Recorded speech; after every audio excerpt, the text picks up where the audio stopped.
Kimnari wiped the sweat from her forehead as she stood in line with the other cadets. The Galactic Military Academy was huge, bigger than any building she had ever seen on Earth. Metal walls stretched up so high that she could barely see the ceiling. Strange alien writing glowed on panels throughout the corridors. "Next group, move forward," called Commander Park Ji-won.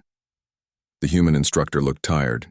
Her dark eyes showed the stress of trying to keep up with alien technology that was far ahead of anything humans understood. Nari looked at her best friend, Lee Min-ho, who stood beside her. His hands were shaking a little. Like all the human cadets, he was nervous about today's test. The aliens always made it clear that humans were the newest and weakest species in the galaxy. They had only joined the galactic community 50 years ago, and most aliens still saw them as children. "Remember what I told you," whispered Min-ho. "Keep your head down. Don't cause trouble. We're lucky they even let us into this academy." Nari nodded, but something deep inside her felt different. She had always felt like she didn't quite fit in, even among other humans. There was something about the alien technology that called to her in ways she couldn't explain. The line moved forward into a large circular room. In the center stood a tall black pillar covered in strange symbols. This was precursor technology, left behind by a mysterious race that had vanished from the galaxy over 100,000 years ago. Nobody knew what had happened to the precursors, but their technology was still the most advanced in the galaxy. Admiral Vexitari, a tall reptilian alien with green scales and yellow eyes, stood beside the pillar. His voice was cold and mechanical when he spoke. "Each cadet will approach the scanner. Place your hand on the panel. The device will determine your access level to precursor facilities throughout the galaxy." Nari watched as alien cadets went first. Most received standard access or advanced access.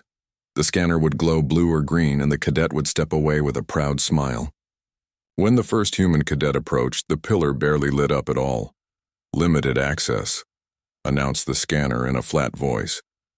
The human cadet looked embarrassed as he walked away. The same thing happened to the next human and the next. Some humans were rejected completely, with the scanner declaring access denied in a voice that seemed almost disgusted.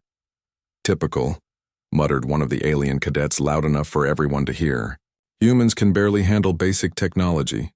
Commander Park shot the alien a warning look but said nothing. She couldn't defend her students when the evidence seemed so clear. Humans were just not as advanced as other species. Minho's turn came. He walked forward slowly, his face pale. When he placed his hand on the scanner, it glowed dim yellow for a moment. "Limited access," it announced. Minho looked relieved as he rejoined the group. At least he hadn't been rejected completely. Then it was Nari's turn. She walked toward the black pillar, trying to calm her racing heart.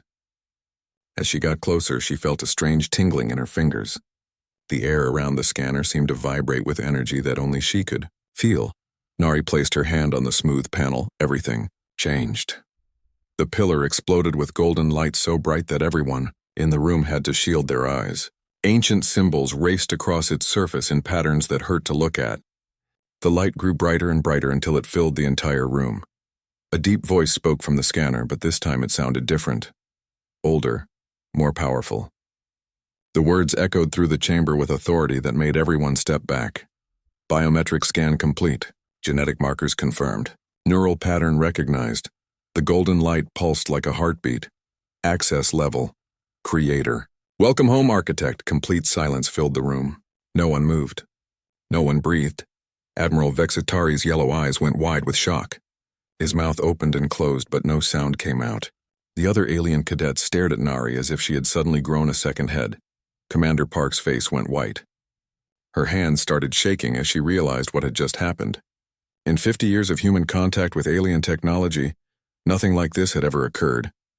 "That's impossible," whispered one of the alien instructors. "The creator level hasn't been activated in over 100,000 years."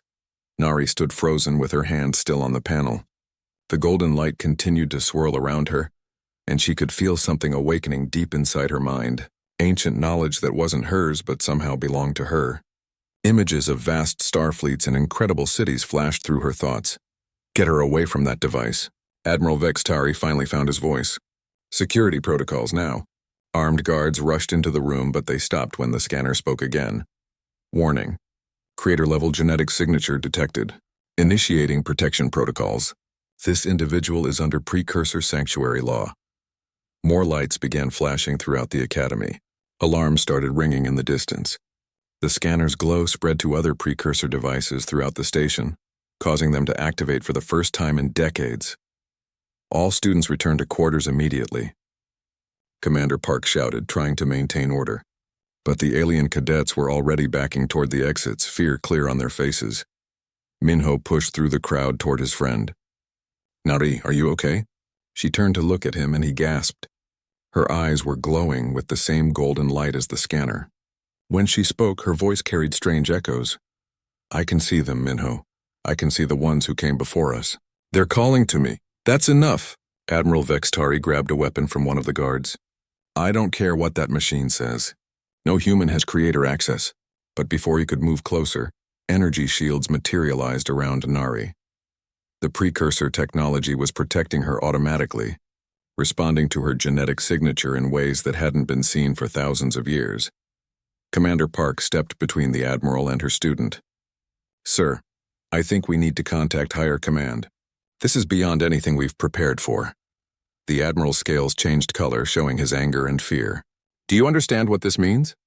If word of this gets out, it could destroy the entire galactic order. Humans as creators? It's madness." "But the scanner doesn't lie," said one of the alien instructors quietly. "Precursor technology can't be fooled or hacked. If it says she's a creator, then our understanding of galactic history is completely wrong," finished Commander Park. Around them, more precursor devices continued to activate. Ancient systems that had been dormant for ages were coming online, responding to Nari's presence. Throughout the academy, emergency meetings were being called. Messages were being sent to the highest levels of galactic government. Nari finally stepped away from the scanner, but the golden glow remained in her eyes. She looked around at the frightened faces surrounding her and felt a deep sadness. These people had been taught that humans were weak and new to the galaxy, but the knowledge flowing through her mind told a different story. "I need to understand what's happening to me," she said quietly. "You will," promised Commander Park, though her voice was shaking. "But first we need to get you somewhere safe. There are going to be a lot of people who want to ask you questions." As security guards escorted Nari from the room, she could hear Admiral Vexitari speaking urgently into his communication device. "Priority message to Galactic Command. We have a situation. Code Creator? I repeat, Code Creator. The humans. The humans might be who we thought they were." The academy corridors filled with whispered conversations and worried faces. Word was already spreading throughout the station. A human cadet had been recognized as a creator by precursor technology. Everything they thought they knew about galactic history was about to change. In her quarters, under heavy guard, Nari sat on her bed and tried to process what had happened. The golden light in her eyes was fading, but the new knowledge remained. She could feel something vast and ancient stirring in the depths of space, responding to her awakening. Whatever came next, she knew her life would never be the same again. 3 hours after the incident, Nari sat in a locked room deep inside the academy. 2 human guards stood outside her door, but she knew they weren't really protecting her. They were making sure she couldn't leave. The door opened and Commander Park walked in, followed by 2 people Nari had never seen before. The first was an older human woman with gray hair and tired eyes. The second was a tall man in a black uniform with no rank markings. "Nari, I want you to meet Dr. Yoon Sejin and Agent Kang Hyuk," said Commander Park. Her voice was different now, more serious. "They need to tell you some things about what happened today." Dr. Yoon sat down across from Nari and studied her face carefully. "How do you feel? Any headaches? Strange thoughts?" "I keep seeing things that aren't there," Nari admitted. "Images of huge cities among the stars, ships bigger than space stations, and voices speaking in languages I don't understand, but somehow I do understand them." Agent Kang nodded as if he had expected this answer. "Those aren't hallucinations, Nari. They're genetic memories awakening in your mind." "What do you mean?" Dr. Yoon leaned forward. "What I'm about to tell you will sound impossible, but you need to know the truth. Humans are not a young species, Nari. We're the oldest species in the galaxy." Nari stared at her. "That can't be right. Everyone knows humans only discovered space travel 50 years ago." "That's what we wanted everyone to believe," said Agent Kang. "The truth is much more complicated. Have you ever wondered why Earth humans developed so quickly? Why we adapted to alien technology so easily? Because we're smart? Because we built that technology in the first place, Dr. Yoon said quietly. 100,000 years ago, humans ruled the galaxy. We called ourselves the precursors back then. The room spun around Nari. You're saying humans are the precursors? The mysterious race that vanished? We didn't vanish, Agent Kang explained. We hid. Something terrible was coming toward our galaxy. Something that would destroy all life. Our ancestors had to make an impossible choice. Dr. Yoon activated a small device, and holographic images filled the air above the table. Nari saw vast human cities floating between stars, massive fleets of ships and aliens bowing before human leaders. The precursors uplifted dozens of alien species, giving them intelligence and technology. They built the infrastructure that still runs the galaxy today, but their advanced sensors detected something approaching from the dark space between galaxies. The images changed to show a wave of black energy moving through space, leaving dead worlds behind it. Dark energy that strips consciousness from all living things. Agent Kang continued. It moves slowly, but it's unstoppable. Our ancestors calculated it would reach this galaxy in approximately 100,000 years. So they ran away? Nari asked. No. They sacrificed themselves to save everyone else. Dr. Yoon's voice was sad. Using their most advanced technology, they created a barrier around the entire galaxy. But maintaining that barrier required enormous amounts of psychic energy. The only way to generate that much power was for the precursors to enter a form of stasis. Their consciousness merged with the protective field. The holographic images showed humans walking into strange machines, their bodies fading away as their minds joined something larger. Most of them became part of the barrier itself, Agent Kang explained, but some groups were chosen to survive in hidden colonies. Their memories locked away until the time came to reclaim their heritage. Earth was one of those colonies. Nari felt dizzy. You're saying I'm descended from the people who built this entire galactic civilization?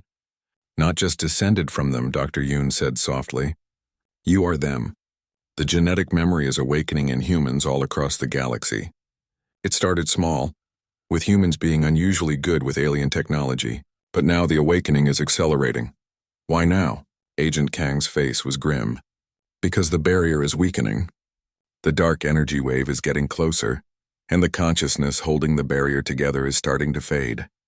The precursor failsafes are activating, calling their descendants back to active duty. Commander Park, who had been quiet until now, finally spoke. Nari, you're not the only one this is happening to. Reports are coming in from human colonies across the galaxy. People are suddenly able to interface with precursor technology. Ancient installations are activating. The aliens are starting to panic. What do they know?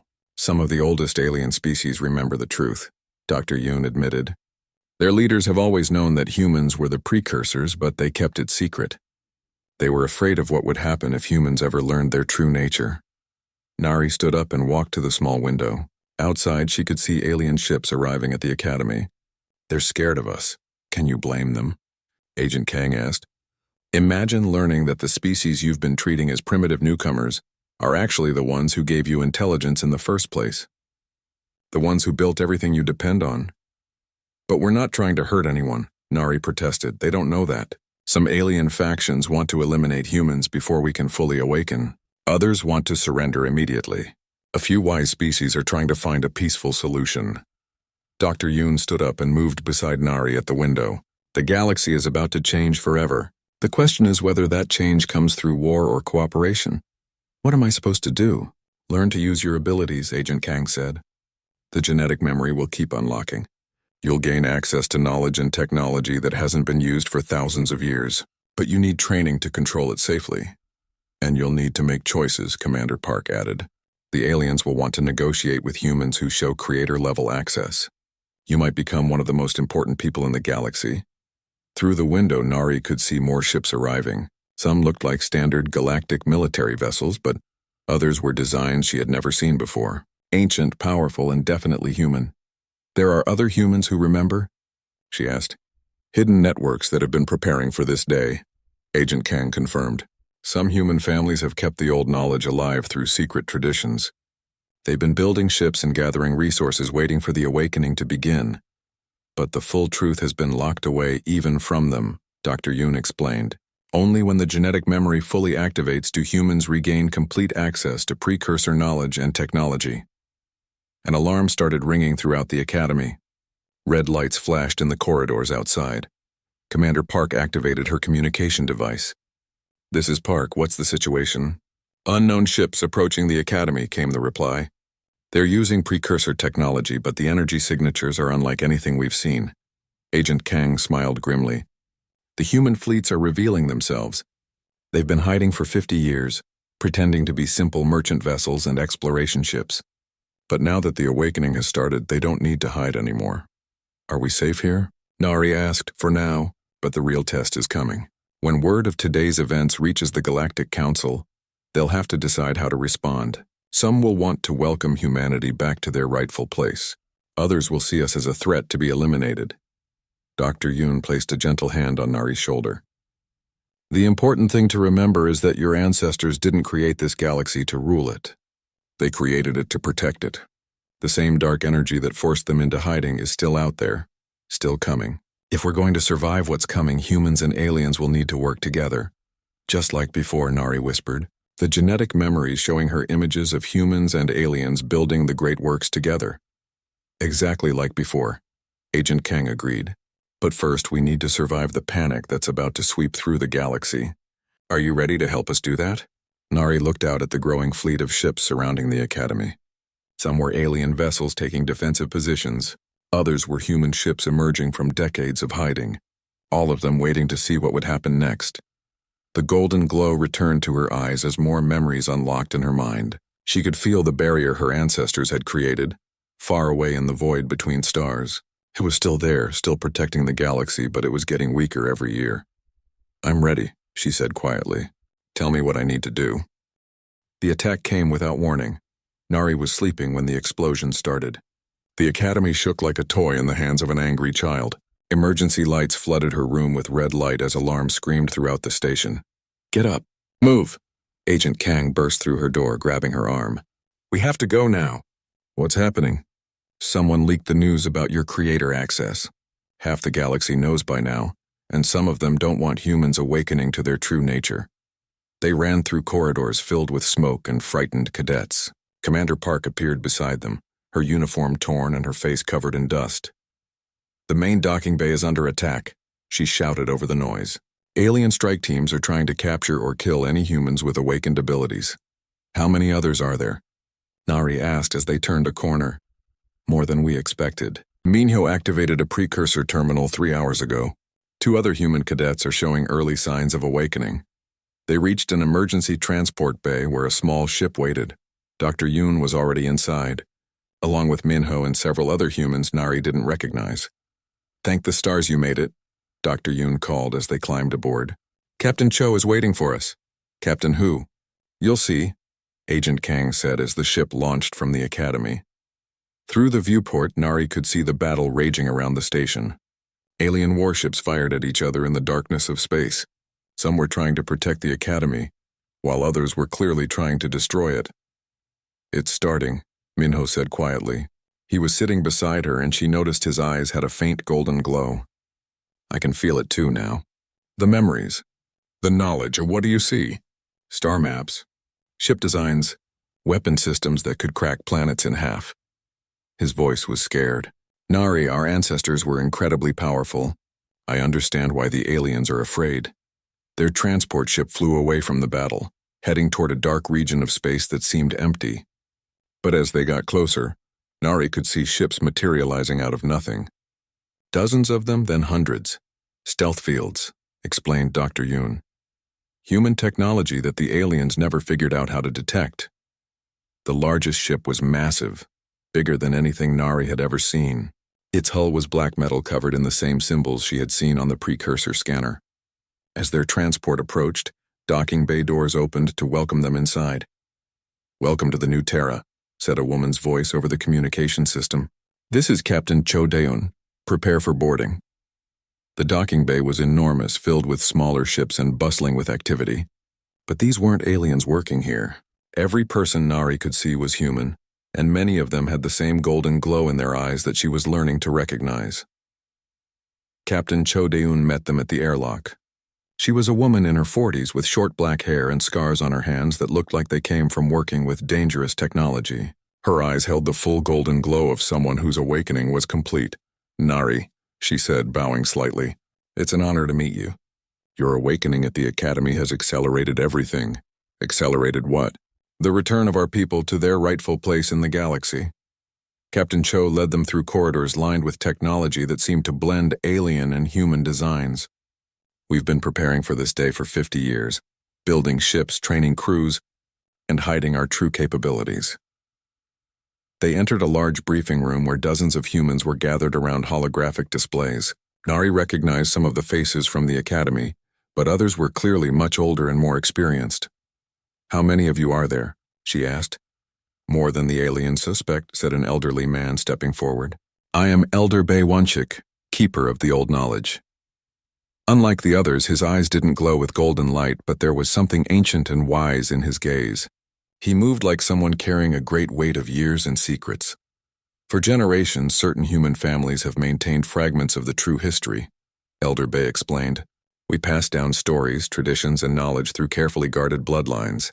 We didn't have full awakening like you do, but we never forgot who we really are."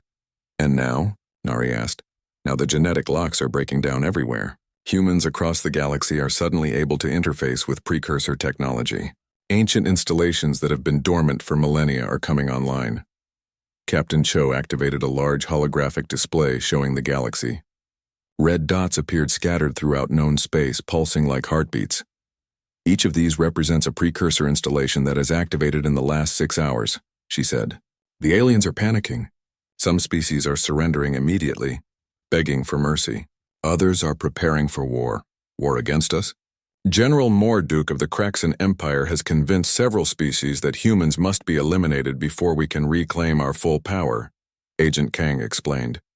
"They're mobilizing their fleets right now." Elder Bay shook his head sadly. "They don't understand that we never wanted to rule over them. The precursors uplifted alien species because they believed all life deserves the chance to grow and learn. But they're not going to listen to explanations," Captain Cho said grimly. "Morduke's forces are already attacking human colonies. Millions of our people are in danger." Minho stepped closer to the display. "What about Earth?" "Earth is protected by the strongest precursor defenses in the galaxy," Dr. Yoon assured him. "It was designed to be the ultimate refuge. But our other colonies are vulnerable. So what do?" Nari asked. "We find the Genesis core," Elder Bay said quietly. The room fell silent. Even Captain Cho looked shocked. "You know where it is?" she whispered. "I know the old stories. The final precursor command station, hidden somewhere beyond the galactic rim. If humans can reach it and reactivate its systems, we can access the full network of ancient installations." "That's just a legend," protested one of the other officers. "So were humans being the precursors until today," Elder Bay replied. "The Genesis core exists. It's been waiting for us to return." Nari felt something stirring in her mind. The genetic memories were stronger now, showing her images of a massive space station hidden in the darkness between stars. "I can see it," she said softly. "It's real. And it's calling to me." Captain Cho studied her carefully. "Can you find it?" "I think so. The memories are getting clearer. But it's far away, in a region of space that isn't on any star charts. Because the precursors erased it from all records when they went into hiding," Elder Bay explained. "Only those with full genetic awakening can navigate to its location." Alarms suddenly started ringing throughout the ship. An officer rushed into the briefing room. "Captain, long-range sensors are detecting massive alien fleets converging on our position. General Morduke's forces, along with ships from 6 other hostile species. How long do we have?" 4 hours, maybe less." Captain Cho looked around the room at the faces of her people. "Then we have a choice. We can stay and fight a war that will devastate the galaxy. Or we can race to find the Genesis core and try to end this before it begins." "What would happen if we activate the core?" Nari asked. "According to the old stories, it would give us access to every precursor installation in the galaxy," Elder Bay said. "Weapons that could destroy star systems. Defensive shields that could protect entire planets. The power to rebuild or reshape galactic civilization. And if the wrong people get that power, then the galaxy dies," Agent Kang said bluntly. "Either from human tyranny or alien desperation." Nari closed her eyes and reached out with her awakened senses. She could feel the barrier her ancestors had created, far away in the void. It was still there, still protecting everyone from the dark energy beyond. But it was getting weaker. "There's something else," she said quietly. "The barrier that's protecting us from the dark energy wave. It's failing faster than expected. If we don't strengthen it soon, the external threat will reach us long before any war can end." The room fell silent as everyone absorbed this news. "How long do we have?" Captain Cho asked. Nari concentrated, trying to interpret the ancient knowledge flowing through her mind. "Maybe 10 years. 20 at most. Then we need the Genesis core more than ever," Elder Bay said. "It's the only thing powerful enough to reinforce the barrier. And if the aliens get there first?" "They can't activate it," Dr. Yoon pointed out. "Only humans with full genetic awakening can interface with core-level precursor technology. But they could destroy it," Agent Kang warned. "If they can't have it, they might decide nobody should." Captain Cho made her decision. "Set course for the coordinates Nari provides. Signal the fleet to prepare for immediate departure. What about the alien forces coming for us? Some of our ships will stay behind to delay them. The rest come with us to find humanity's birthright." As the new Terra and its escort fleet jumped to hyperspace, Nari stood at an observation window watching the stars stretch into lines of light. Behind them, the first battles of a galactic war were about to begin.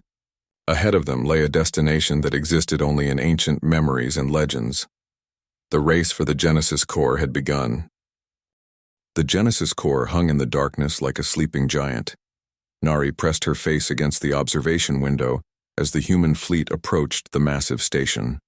It was larger than most moons, its black metal surface covered in patterns of light that pulsed like a slow heartbeat.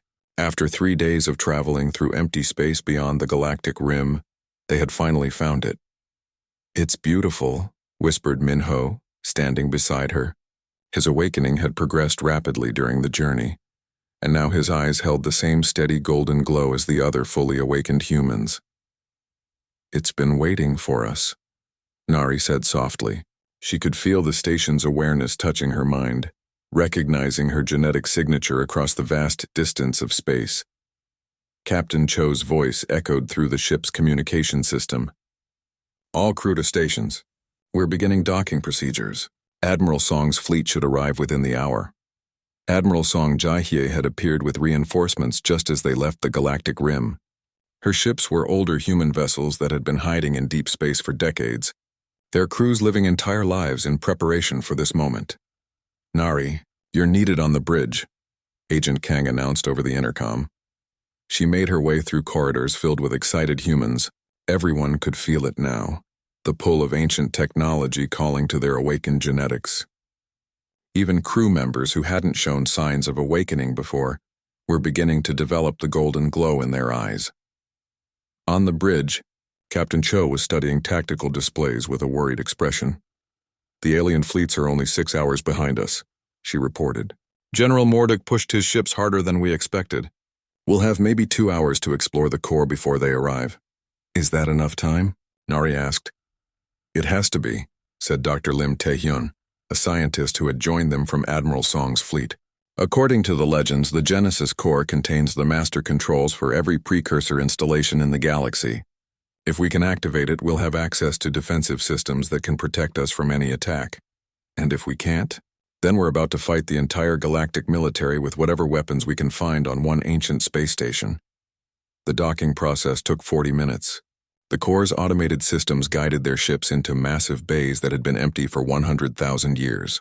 As soon as the airlock sealed, Nari felt a strange sensation, as if the station itself was welcoming her home. The exploration team consisted of Nari, Minho, Dr. Lim, Agent Kang, and Elder Bay. They walked through corridors that were both alien and familiar, following the pull of genetic memory toward the station's heart. "The architecture is incredible," Dr. Lim said, running his hands along walls that seemed to be made of living metal. "It's like the entire station is one massive computer." "Because it is," Elder Bay replied. "The precursors didn't build simple machines. They created technology that thinks and grows and adapts. They reached a central chamber so large that its ceiling disappeared into darkness above them. In the center stood a pillar similar to the one at the academy. But this one was massive, reaching from floor to ceiling and covered in billions of tiny lights. The core itself, Nari whispered. As she approached, the lights began to pulse faster. Ancient symbols appeared in the air around the pillar, forming words in a language that had been dead for millennia, but that she somehow understood perfectly. Welcome, architect. The symbols spelled out. The awakening protocols have been completed. Are you ready to receive the burden of knowledge? Nari looked back at her companions. What does it mean by burden? The full truth of what happened to our ancestors, Elder Bay said sadly. And what's still happening to them. She reached out and placed her hand on the pillar. Reality exploded around her. Suddenly she was standing in the same chamber, but it was different. The walls were white instead of black, and the air hummed with energy. Thousands of humans moved through the corridors, their faces filled with purpose and determination. These are the final days, said a voice behind her. Nari turned to see a tall woman with kind eyes and graying hair. She wore robes covered in the same symbols that decorated the station, and her entire body seemed to glow with inner light. Who are you? I am the archivist. I am the memory of the last precursor council, preserved in this station's core systems. The woman gestured to the activity around them. What you see here happened 100,000 years ago, when your ancestors made their final sacrifice. The scene changed, showing the approach of the dark energy wave. Nari watched in horror as entire star systems went dark, their populations falling into eternal sleep as the wave stripped away their consciousness. We had perhaps 50 years before it reached our galaxy, the archivist explained. Not enough time to evacuate, not enough time to find a way to stop it, but enough time to save what mattered most. The barrier. Yes. Using our most advanced technology, we created a psychic shield around the entire galaxy, but maintaining it required a continuous flow of consciousness energy. The only way to generate that much power was for millions of precursors to merge their minds with the barrier itself. Nari watched as her ancestors willingly entered strange machines that dissolved their bodies and uploaded their consciousness into the galactic defense grid. They're still there, she realized with shock, still holding the barrier. Every day for 100,000 years. Their sacrifice protects every living thing in this galaxy, but the barrier is weakening. The consciousness maintaining it grows tired and fades. Soon it will fail completely. What happens then? The dark energy reaches this galaxy, and every thinking being falls into eternal sleep. Unless we strengthen the barrier. The Genesis core contains the technology to do exactly that, but it requires a new generation of precursors to power it. Humans who have awakened to their true nature and are willing to make the same sacrifice their ancestors made. The vision faded, leaving Nari back in the present chamber with her companions staring at her in concern. What did you see? Minyo asked. Before she could answer, alarms began ringing throughout the station. Through the chamber's massive windows, they could see the first alien ships emerging from hyperspace. They found us, Agent Kang said grimly. All teams to defensive positions. Captain Cho's voice echoed through the station. We're about to have company. Dr. Lim was studying readouts from the core. Nari, the station's weapons are powering up, but they need someone with full genetic access to control them. How many ships are out there? Hundreds. Maybe thousands. This is the entire combined fleet of 6 alien species. Nari placed both hands on the core pillar, feeling its immense power flowing through her mind. Ancient weapon systems that had been sleeping for millennia came online at her touch. But she also felt something else, the weight of the choice her ancestors had made. The core is asking me to decide, she said quietly. I can activate the station's defenses and probably destroy the alien fleet. Or I can use its power to show them the truth about the dark energy threat. Show them how. By letting them see the barrier. By making them understand what's really at stake. And if they don't believe us, then we fight a war that will weaken the galaxy just when we need to be united. The alien fleet was moving into attack formation. General Morduk's flagship led the advance, its weapons already charging for the first strike. Elder Bay placed a gentle hand on Nari's shoulder. Your ancestors didn't create this galaxy to rule it, child. They created it to protect it. The choice is yours, but remember who you really are. Nari closed her eyes and reached out with the core's power, touching the minds of every alien commander in the attacking fleet. Instead of weapons, she sent them visions. Images of the dark energy wave destroying worlds beyond the galactic rim.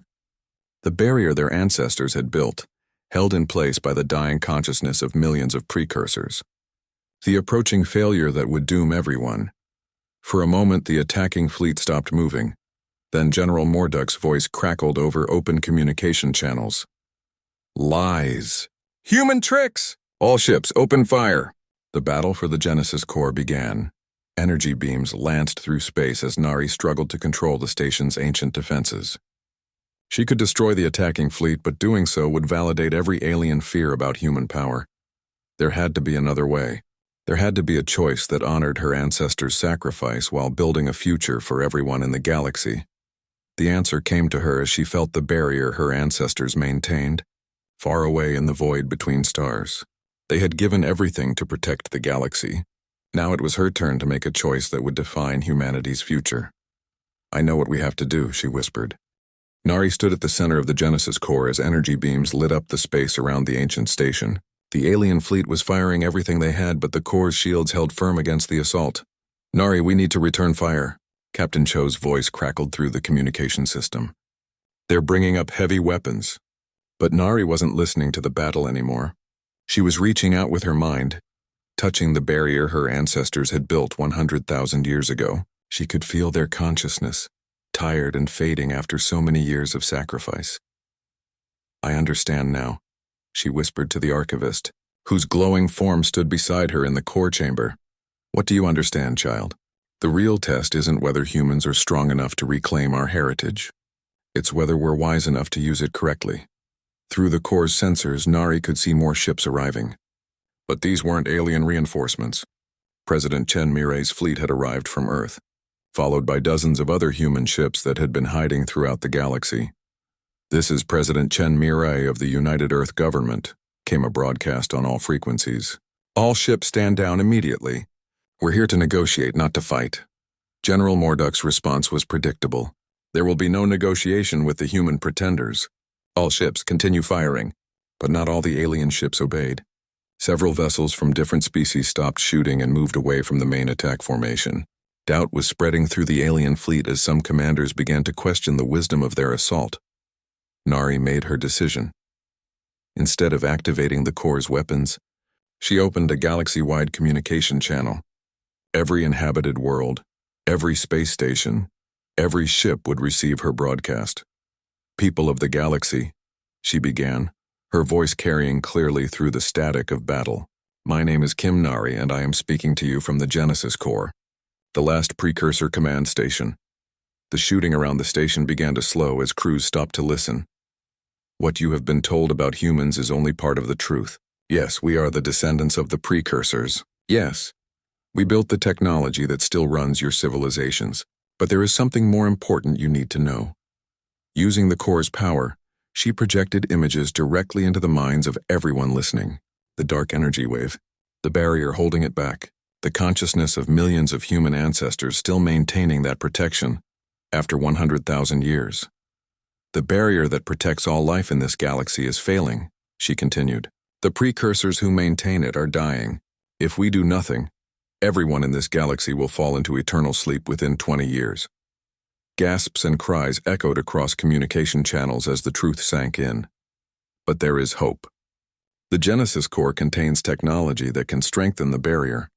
It can protect us all for millions more years, but it requires cooperation between humans and aliens, working together as our ancestors intended. General Morduk's voice cut through the broadcast. Lies, human deceptions.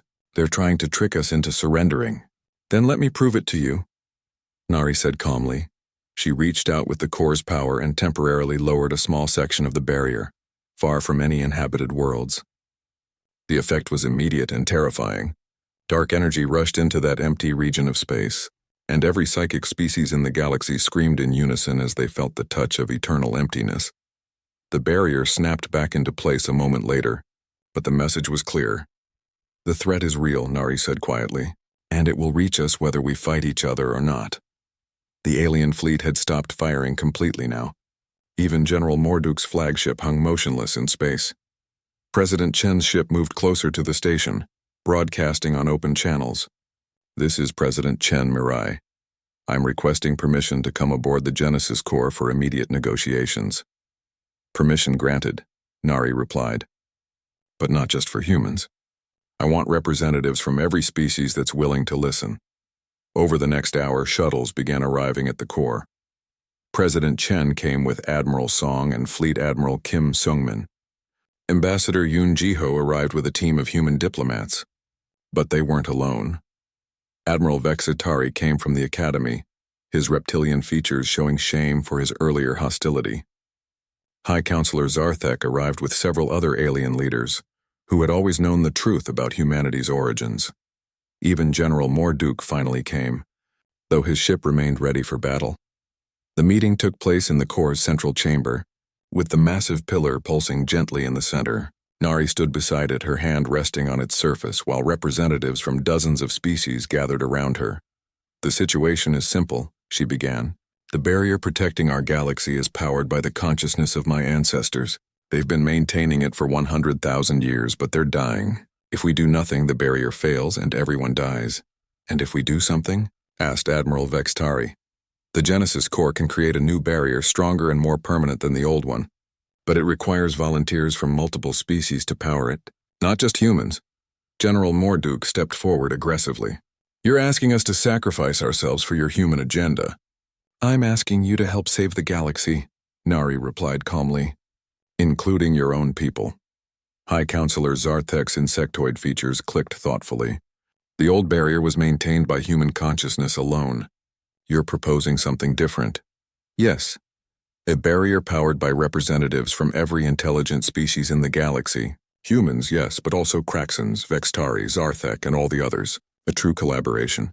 "How many volunteers would be needed?" President Chen asked. Nari consulted the core's ancient calculations.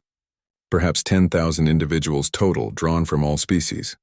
They would merge their consciousness with the barrier, but unlike my ancestors, they would remain aware and able to communicate. Think of it as becoming guardians rather than martyrs. And in return," General Morduk demanded, "in return the galaxy survives. Your children and grandchildren get to live and grow and explore the stars instead of falling into eternal sleep." Ambassador Yoon Jiho stepped forward. "There's more to discuss than just the barrier. If humans are reclaiming their heritage as precursors, what does that mean for galactic government?" Nari had been thinking about this question during the journey to the core. "It means we work together to rebuild what our ancestors created. Not human rule over aliens, but partnership between equals." "Equals?" General Morduk scoffed. "You have access to technology that could reshape reality itself, and we're offering to share it," Nari said simply.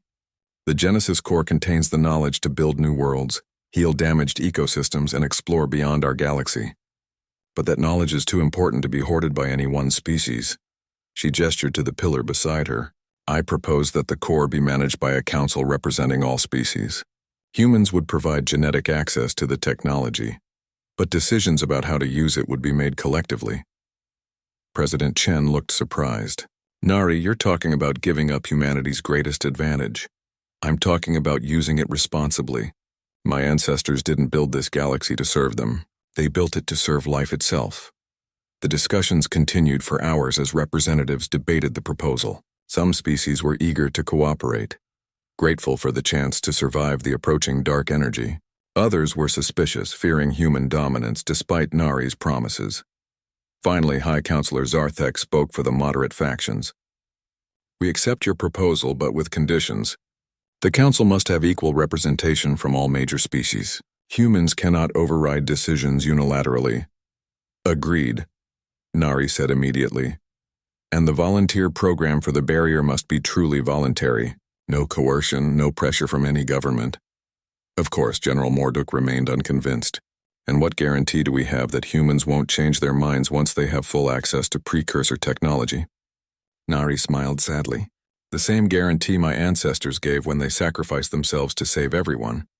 Sometimes you have to trust that people will do the right thing." The general stared at her for a long moment, then slowly nodded. "Very well. The Kraxan Empire will participate in your council." Over the following days, the agreement took shape. The Galactic Cooperation Council would be established with representatives from all willing species. The Genesis Core would serve as its headquarters, with humans providing access to precursor technology, while aliens contributed their own expertise and perspectives. The volunteer program for the new barrier attracted thousands of applicants from across the galaxy. Humans who wanted to honor their ancestors' sacrifice, aliens who understood the importance of protecting all life, scientists who were curious about merging with cosmic-scale technology. Nari was among the first volunteers, but she was turned down. "Your role is here," the archivist explained. "As an architect, you need to guide the integration of species and technology. The barrier volunteers will need your support and wisdom."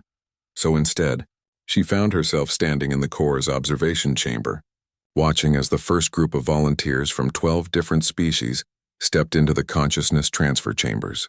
Minho was among them, along with Commander Park and dozens of other humans and aliens who had chosen to become